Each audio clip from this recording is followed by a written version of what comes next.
tilanne parhaiten sen käy ilmi, jos tekee esimerkiksi semmoisen, että Katajanokalla olisi 2200 murhaheimosta jätkää, ne päästettäisiin Helsingin kaduille vapaaksi ja katsottaisiin mitä käy.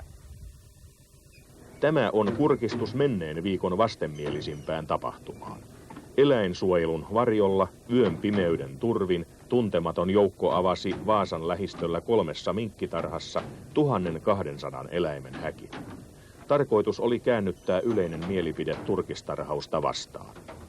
Tiettävästi vain yksi ääntenkalastelija nieli tällä kerralla syötin. Satu Hassi-niminen kansanedustaja paheksui ensin tällaisia terrori-iskuja, koska irtipäässeet minkit tappavat paljon lintuja ja pieneläimiä. Mutta sitten tämä Hassi teki johtopäätöksen, että minkkitarhaus vahingoittaa Suomen luontoa, joten elinkeino on lopetettava. Kansanedustaja Hassin ajatuksen juoksua seuraten kauppamerenkulku on lakkautettava, koska laivat laskevat jätevesiään mereen. Autotkin on kiellettävä, sillä liikenteessä kuolee ihmisiä. Ja lasten koulunkäynti on estettävä kouluväkivallan välttämiseksi. Yleinen suuttumus kuului puheenvuoroissa, joissa turkistarhaiskuja arvioitiin. Tällainen ihminen on sellainen, joka ei ymmärrä luonnosta oikeastaan yhtään mitään. Eli tilanne on se, että jos lähtee tekemään luonnon hyväksi jotain, niin pitää ymmärtää, miten luonto toimii. Se on kaikkea muuta kuin eläinsuojelua. Se täytyy kyllä sanoa ihan suoraan, että sitä se ei missään nimessä ole. Mun mielestä se on eläinrääkkäystä, jos päästetään eläimiä ulos sillä tavalla, että ne kuolee nälkään. Tai sitten, jos ne kuolee nälkään, yksilöt, niin ne sitten tappaa sen, mikä eteen tulee. Mä en näe tässä mitään järkeä. Ihmiset, jotka ovat tehneet vuosikaudet, vuosikymmenet hiljaista työtä tuolla kentällä, niin joutuvat leimatuksi vähän epäilyttävällä tavalla. Ja toisekseen, niin täytyy sanoa, että heidän työnsä niin odottaisi yhtä lailla tämmöistä julkista tunnustusta kuin tällainen ilkivalta, joka ei minusta kyllä vie kovin paljon eläinsuojeluasiaa eteenpäin. Eläinsuojeluliitto Animalia ei hyväksy tämmöisiä terroristi-iskuja ja ne ei kuulu missään tapauksessa meidän toimintamalleihimme.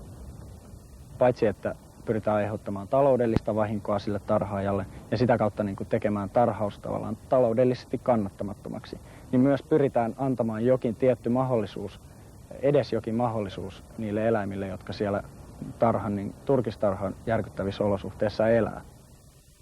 Samalla kun lähestymme todellisuutta Korsnäsin Harströmissä Kai Granjärdin turkistarhan alueella, luen Animalia-lehdessä julkaistut ajatukset. Vaikka Eläinsuojeluliitto Animalia virallisesti sanoutuu irti turkistarhaiskuista, se on yhtä virallisesti joitakin vuosia sitten antanut palstatilaa Hannele Luukkaisen kirjoitukselle, jossa Luukkainen vaatii, että loputkin turkistarhat on kumottava. Luukkainen lainaa erään hollantilaisen aatetoverinsa ajatuksia ja opettaa. Meidän on toimittava yhtä aikaa 3 rintamalla.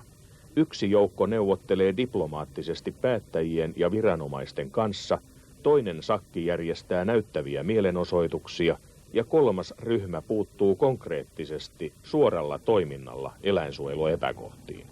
Vasta sitten saavutamme tavoitteemme. Tässä Kai Granjärd naapureineen nyt torjuu tällaisen suoran toiminnan seurauksia. Tihutyöstä on kulunut 2 päivää. Karkuun päästettyjen eläinten etsiminen tiheässä, ryteikköisessä metsässä on sattumanvaraista. Turkistarhaajalle aiheutuvia taloudellisia vahinkoja ei eläinten löytämisellä paljoa pystytä vähentämään. Minkkien siitostiedot ovat tuhoutuneet. Tarhan rakentaminen on aloitettava alusta uusien eläinten ostamisella.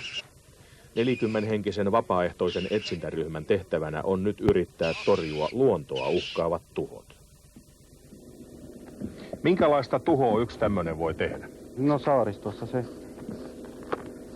jos on semmoinen, missä nyt lokit pesi, että kyllä se ottaa kaikki poikasen, vaikka on tuhansia, jos on yksi. Jos saarella on Pesimissaarella yksi tämmöinen, niin se tappaa koko lintukannansi. Kaikki.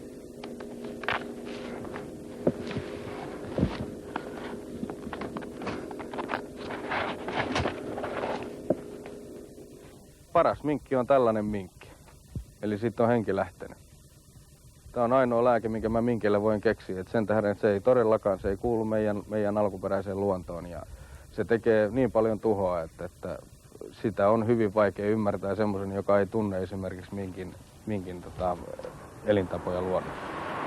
Se on kerta kaikkiaan, se on ammattimainen tappaja ja ainoa eläin tosiaan, joka vetää ihmiselle vertoja tappamiseen himossa, niin on minkki. Minkälaisia terveisiä haluatte niille nuorille lähettää, jotka tän on tehnyt? Me olemme joka tilanteessa näin kertonut, että tulkaa katsomaan, miten tämä touhu hoidetaan. Mutta tulkaa sitten silloin päivällä, ettei yöllä. Optimeter, joo. Hur många har du hittat? Dig själv? Yhden. Yhden. Missä se oli? Se oli tuolla yhdessä mettässä. Vi har nog hittat 300 tal. Flera hundra ännu så är i skogen. Springer fram och tillbaka. Minkälaiseen ympäristöön nämä on päästetty karkuun nämä minkit? Vesistä, mikä tästä lähtee, niin se tulee ulos merelle ja nimenomaan niille Natura-vesilintusuojelualueille, mikä tässä on tällä alueella. Ja ihan samalla tavalla on Vaasan seudulla. Siinä on tämä Kaupungilahti, joka on vesilintusuojelualue, Natura 2000-alue. Minkki on semmoinen peto, että se tappaa kaiken, mihin pääsee käsiksi. Se ei lopeta niin pitkään kuin se on jossain eloa. Osa niistä toki tulee menehtymään, varsinkin talvella, koska talvi on muutenkin eläinkunnalle. Sekö on elämän suojelua, että te annatte sen tapahtua? Mahdollistatte sen? Turkistarhoilla ei säästetä ketään. Turkistarhoilla nahoitetaan ensi marraskuussa ja joulukuussa melkein 5 miljoonaa kettua, minkkiä, hilleriä ja supikoiraa. Ja se jos mikä on mun mielestä elämän suurinta halveksintaa. Murtovälinein, polttopulloin ja maaliruiskuun varustautuneet elämän suojelijat ovat 2 viime vuoden aikana edistäneet tarhaeläinten hyvinvointia monissa paikoissa. Hirvilahdella tarhaa sotkettiin maalilla ja emoketut päästettiin karkuun. Uusi kaarlepyy Suomen toisella reunalla oli samana yönä iskun kohteena. Sitten terrori tuhosi kettutarhan Evijärvellä. Kuopion yliopiston tutkimustarhan murhapoltto Juankoskella ja rehusekoittamon tuhopoltto Ylävaltimolla osoittivat, että eläimiä voi suojella myös tulitikuilla. Lappajärvellä koki kettutarha tuhoja. Eurajoella turkistuotantoa raunioitettiin sotkemalla siitoskortit. Tässä iskussa eläimet säästettiin. Orimattilassa kohteena oli kettutarha ja aseena maaliruiskut. Vihdissä terrori-isku kohdistui minkkeihin. 50 pääsi karkuun. Pian Orimattilan kettutarha koki uuden hävityksen.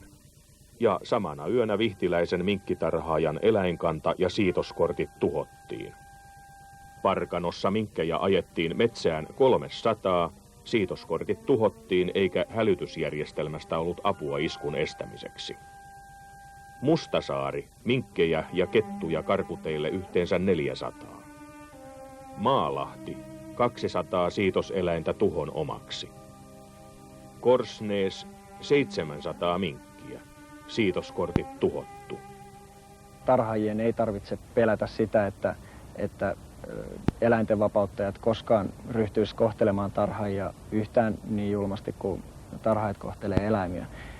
Eli mistään silmästä jutusta ei ole kyse, vaan käsittääkseni tässä toiminnassa on selkeästi kyse siitä, että pyritään aiheuttamaan taloudellista vahinkoa näille tarhaajille siten, että tehdään mahdottomaksi se ajatus, että eläimiä näin huonosti kohtelemalla voidaan tehdä rahaa ja ostaa sitten ylellisyystuotteita. Niin kuin tarhaajilla menee tällä hetkellä taloudellisesti hyvin, sitä mä en kiistä, koska idän markkinat vetävät.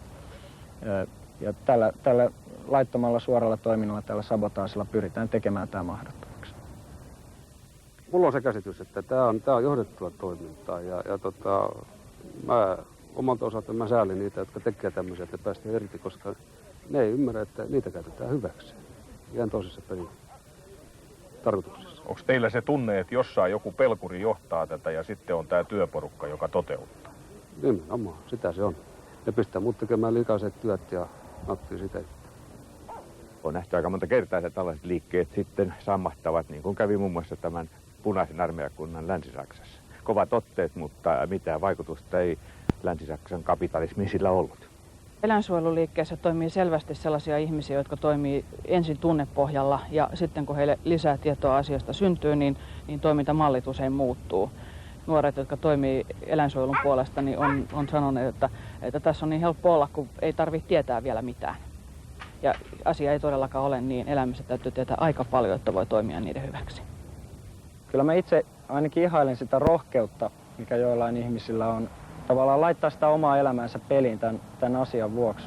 Olin tukemassa muun muassa näitä nuoria metsäaktivisteja aikoinaan, mutta heissä on se ero, että he toimivat avoimesti, he näyttäytyvät kasvoista kasvoihin esivallan kanssa ja ottavat vastuun siitä, mitä tekevät. Mutta näiden turkistarholla käyneiden aktivistien toiminta ei vakuuta sen vuoksi, että he pakenevat paikalta ikään kuin tunnustakseen jo valmiiksi, että he ovat rikollisia. Olette te aikamoinen umpiluu. Kakulla. Mutta kuitenkin täytyy säilyttää tietty itsekritiikkikin. Eli toisaalta olen hyvin vakuuttunut näistä asioista, mutta toisaalta opin joka päivä lisää. Joku on vahingoittanut sitä. Mikähän mahdollisesti? No en tiedä, ehkä se on jäänyt auton alle tai sitten jotakin muuta nyt kun se on ollut karkuun tarhasta pois 1 vuorokausi, niin se on tullut näin. Se on paha näyttely tämä. Se on sitä eläinsuojelua nyt, mihin nämä eläinsuojeluaktivistit pyrkii. Joo, näin on tapahtunut nyt sitten. Tämä täytyy ottaa pois sitten. Niin se täytyy lopettaa. Kyllä, ehdottomasti. Viikko sitten viivyimme hetken.